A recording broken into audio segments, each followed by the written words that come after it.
Day, a professor entered the classroom and asked his students to prepare for a surprise test.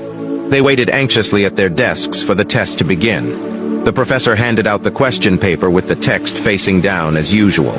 Once he handed them all out, he asked his students to turn the page and begin. To everyone's surprise, there were no questions, just a black dot in the center of the page. The professor, seeing the expression on everyone's face, told them the following: "I want you to write what you see there."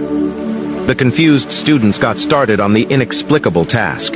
At the end of the class, the professor took all the answer papers and started reading each one of them aloud in front of all the students. All of them, with no exceptions, described the black dot, trying to explain its position in the middle of the sheet, etc. After all had been read, the classroom was silent. The professor began to explain, "I am not going to grade on you this. I just wanted to give you something to think about. No one wrote about the white part of the paper. Everyone focused on the black dot, and the same happens in our lives.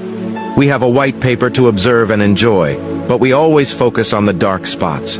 Our life is a gift given to us by God with love and care.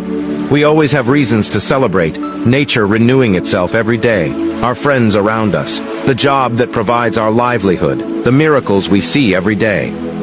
However, we insist on focusing only on the dark spots, the health issues that bother us, the lack of money, the complicated relationship with a family member, the disappointment with a friend, etc. The dark spots are very small compared to everything we have in our lives, but they are the ones that pollute our minds. Take your eyes away from the black spots in your life. Enjoy each one of your blessings, each moment that life gives you. Be happy and live a life positively. Moral of the story: as the professor explained, life is a bag of good and bad things.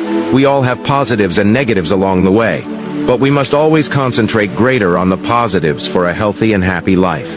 Life goes on no matter what, so do not waste your time thinking about the negatives.